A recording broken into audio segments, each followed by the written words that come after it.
橘红色的胡萝卜汁1大杯300克，一颗颗金黄色的鱼肝油胶囊放在白色的汤匙上，还有南门市场买回来的一整盘炒猪肝。你看到这3样东西，第一个想法是什么？营养、补眼睛，对身体好。但我要告诉你一个可能让你震惊的事实：橘红色不等于绝对安全。过量的视黄醇可能会让你的骨头变得脆弱。我是一位从30多年的医师，这些年看过太多因为好心补过头而出问题的病人。今天要跟你说清楚，维生素 A 分成2种，一种是活性维生素 A， 也就是视黄醇或视黄酯，来自动物内脏补充剂；另一种是维生素 A 前驱物，主要是贝塔胡萝卜素，来自胡萝卜、南瓜这些植物。胡萝卜里的贝塔胡萝卜素，身体会自己调节转换，很难过量。但视黄醇就不一样了，它来自动物内脏和营养补充剂，如果长期摄取过多，真的会影响骨质密度。如果你现在就关掉这支影片，继续每天吃鱼肝油，每周吃好几次猪肝或鸡肝以味，这样再补身体，那么半年到1年后，你可能会发现自己动不动就肩膀痛、髋关节痛，甚至轻轻跌一跤就骨折，因为骨质密度已经在悄悄下降。请一定要看完这支影片，我会用最简单的方式告诉你：第一，过量维生素 A 到底会对骨头造成什么伤害？第二，胡萝卜要吃多少才安全又有效？第三，怎么煮胡萝卜才能最大化吸收类胡萝卜素，又不会造成身体负担？别忘了订阅我的频道并开启小铃铛通知，才能收到我们最好的健康建议。我想知道你有没有在认真看影片。如果你觉得这个内容有帮助，请在留言区打1，如果没有，请打0。也请告诉我你从哪里收看这支影片。在开始之前，欢迎留言提出任何问题。现在我要给你一张清楚的地图，让你彻底搞懂维生素 A 的专业术语、需求量，还有它跟骨头的关系。想象一组交通号志灯快速在荧幕上闪过，绿灯区橘色、红色的蔬菜水果，像胡萝卜、地瓜、南瓜，这些都含有贝塔胡萝卜素，身体会依需要自动转换成维生素 A， 从食物来源几乎不可能过量。黄灯区添加维生素 A 的食品，例如奶粉、早餐、谷片，你要仔细看标示找视黄醇、视黄酯或 RAE 这些字眼。红灯区动物内脏，像猪肝、鸡肝，还有高剂量的视黄醇补充剂，每天吃的鱼肝油，这些就是会影响骨头健康的危险来源。讲到这里，你要记住一个单位 RAE 就是视黄醇活性当量，用来统一换算维生素 A 的活性。国际参考标准是这样的：成年人每天大约需要700到900微克 RAE， 而视黄醇的安全上限大约是每天3000微克 RAE。 从蔬菜来的贝塔胡萝卜素通常不计入上限，因为身体有自我调节机制。过量的视黄醇为什么会伤骨头？因为它会干扰骨细胞的正常运作，让制造骨头的细胞跟分解骨头的细胞失去平衡，骨头就会慢慢被侵蚀，密度下降。记住3个关键字：形式、剂量、来源。吃对形式就是先选贝塔胡萝卜素，控制剂量不要贪多。选好来源，天然食物永远比补充剂安全。现在我要一个一个破解那些大家都这样说的错误观念。这些误解正是让你不小心吃进过亮视黄醇，或者吃了胡萝卜却没效果的主要原因。误解1：颜色越橘越好，越安全。错，颜色只是提示，不是通行证。动物内脏没有橘色，但视黄醇含量惊人。误解2，鱼肝油等于鱼油对心脏好。大错特错，鱼肝油跟鱼油是完全不同的东西。鱼油富含 Omega-3，对心血管有益；鱼肝油则含大量视黄醇，长期每天吃会过量。误解3，每周吃1次猪肝或鸡肝很补。视黄醇含量太高，肝脏会累积，偶尔吃一点可以，但如果当成固定习惯，风险很大。误解4，每天喝1公升胡萝卜汁最健康。不对，光喝胡萝卜汁没有油脂帮助吸收，类胡萝卜素根本进不了身体，而且糖分会飙高，对血糖也不好。误解5，生吃胡萝卜最营养。未必，切薄片加1点油，稍微加热，吸收率反而更好。正确的做法是什么？优先选胡萝卜，快炒时加1点油，少吃内脏，不要自己乱吃是黄醇补充剂，除非医师有特别指示。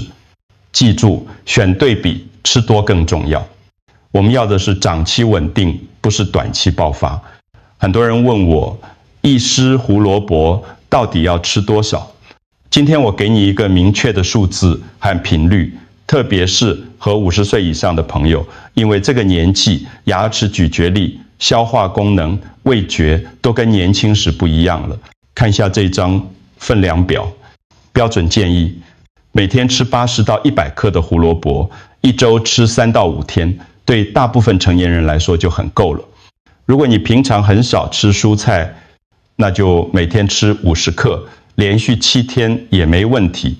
小孩、孕妇或有特殊疾病的人，请先问过医师，再决定要不要增加分量。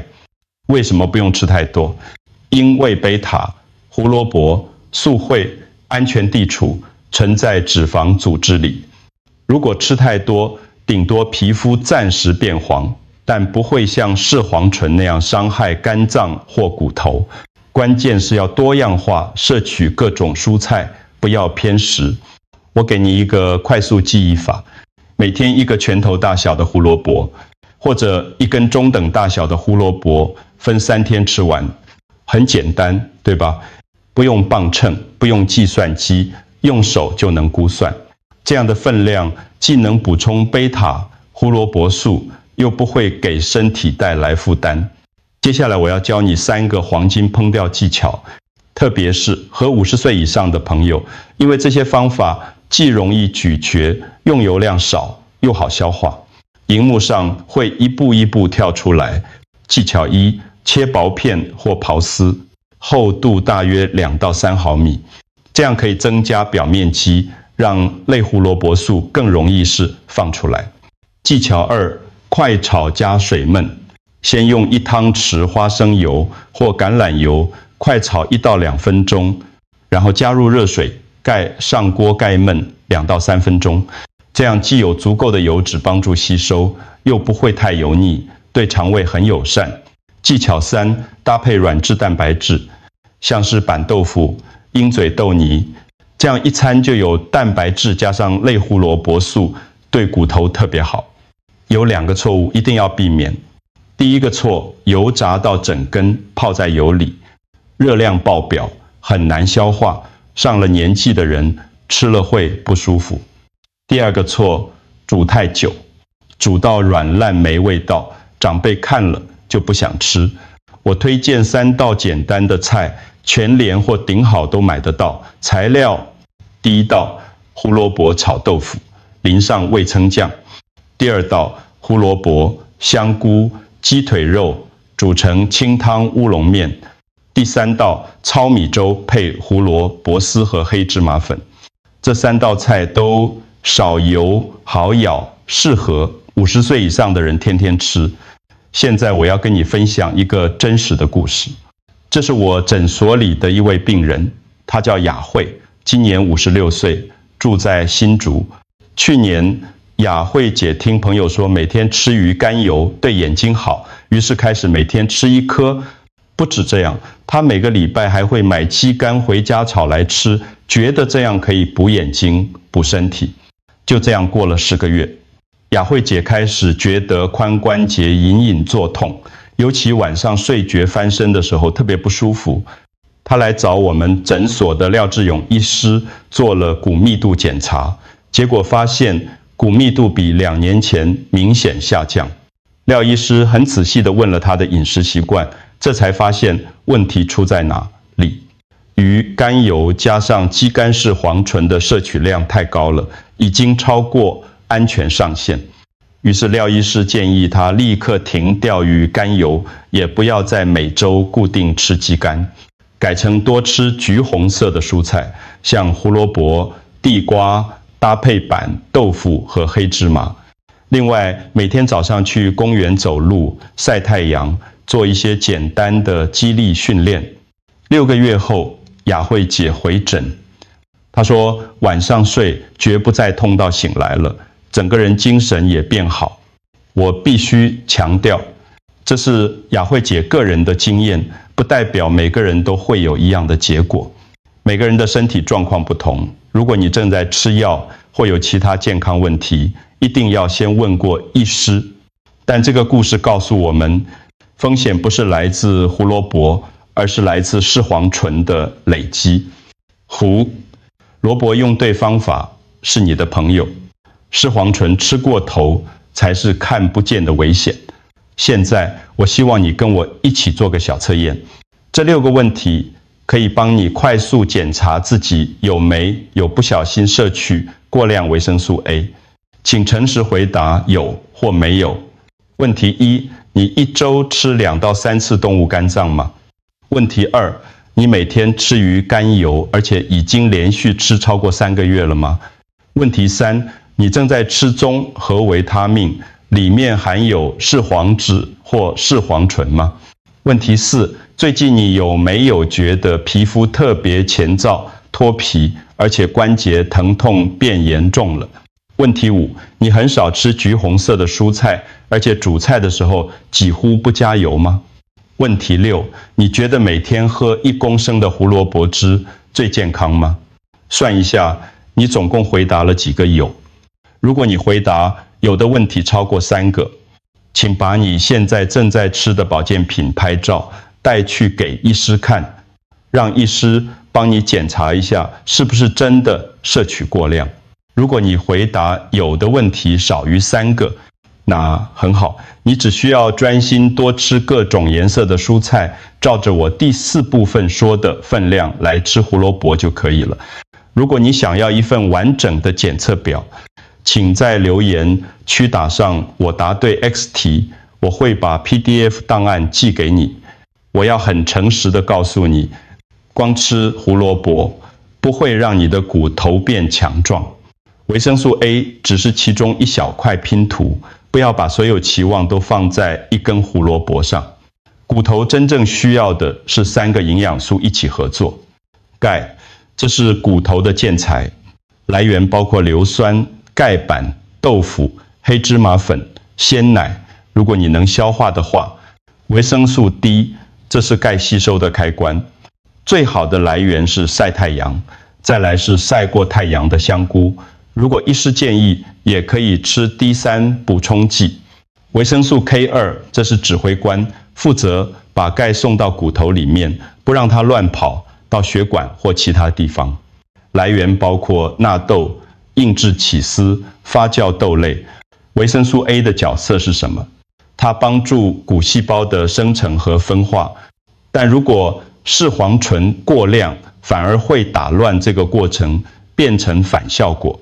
所以你除了注意饮食，还要养成这些习惯。每天早上出去走10到20分钟，晒晒太阳。1周做3次简单的肌力训练，像是举水瓶、拉弹力带。这些运动能刺激骨头生长，维持骨密度。记住这句话，不要把所有希望寄托在一根胡萝卜上。骨头的健康需要营养、阳光、运动3管齐下。现在我教你怎么去全联或家乐福买东西的时候，30秒内就知道该选什么。看荧幕上的这张检查清单，买维他命的时候，找标签上有镁、有视黄醇、视黄酯、RE 或 RAE 这些字。如果你已经在吃综合维他命，里面通常就有足够的维生素 A 了，不要再额外吃鱼肝油。买鱼油的时候，要分清楚鱼油跟鱼肝油。鱼油是 Omega-3， 鱼肝油是维生素 A， 两个完全不一样。买豆腐的时候，选标示凝固剂硫酸钙的板豆腐，这种豆腐的钙含量比用内酯做的豆腐高很多。买胡萝卜的时候，挑硬的、重的、表皮光滑、没有裂痕的，这样的胡萝卜新鲜，营养素保存得比较好。再教你一个省钱小撇步，1周买3根胡萝卜，2个人吃刚刚好。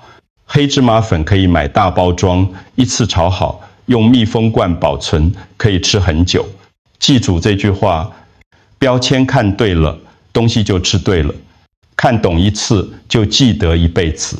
现在我来回答5个最多人问的问题。这些问题如果不解决，你可能会一直犹豫不敢行动。问题1：吃太多胡萝卜，皮肤变黄有危险吗？通常没有危险，减少摄取量，过一阵子皮肤就会恢复正常。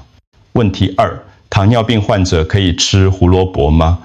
可以，但要优先选煮过的胡萝卜，分量适中，不要打成果汁大量喝，因为会让血糖飙高。问题3：不能喝牛奶的人怎么补钙？可以吃硫酸钙板豆腐、黑芝麻粉、沙丁鱼。问题4：动物肝脏一定要完全不吃吗？可以偶尔吃一点，但不要养成每周固定吃的习惯。问题5：需要吃贝塔胡萝卜素补充剂吗？如果你每天都有吃橘红色的蔬菜，就不需要。最后提醒，每个人的身体状况不同，如果你有慢性病或正在吃药，最好先问过医师再调整饮食。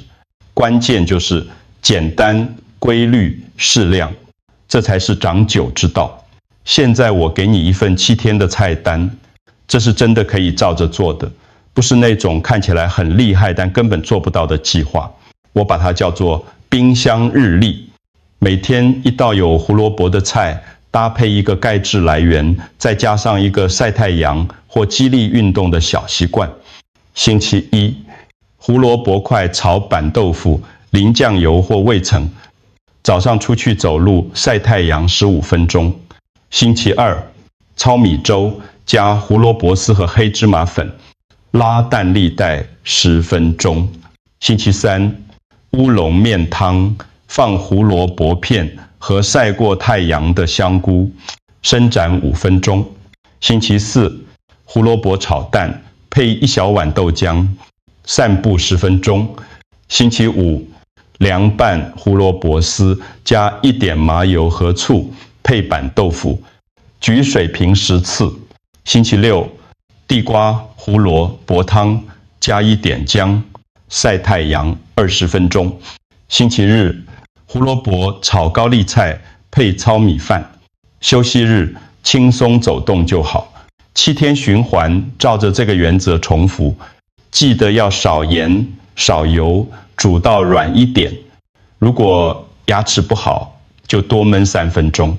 如果你想要，可以列印出来贴在冰箱上的 PDF 档，请在留言区打菜单7，我会寄给你。好，我们快要结束了，让我用最简单的3句话帮你把今天的重点浓缩起来。第1，过量的视黄醇来自动物肝脏和补充剂，可能会伤害骨头。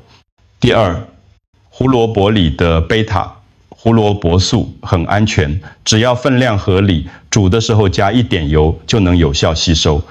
第3，骨头要强壮，需要钙、维生素 D、维生素 K2，再加上运动，不能只靠一种食物。最后，我要很认真的提醒你，这支影片是为教资讯。如果你正在治疗骨质疏松、肝脏疾病或甲状腺问题，在改变饮食习惯之前，一定要先问过你的医师。现在，我希望你做2件事。第一件事，在留言区告诉我，今天我选7天菜单里的星期几，让我知道你真的准备开始行动了。第二件事，把这支影片分享给你的爸妈、你的兄弟姊妹，特别是50岁以上的家人。一根胡萝卜吃对了，可以保护10年的骨头健康。谢谢你看到最后，我们下支影片见。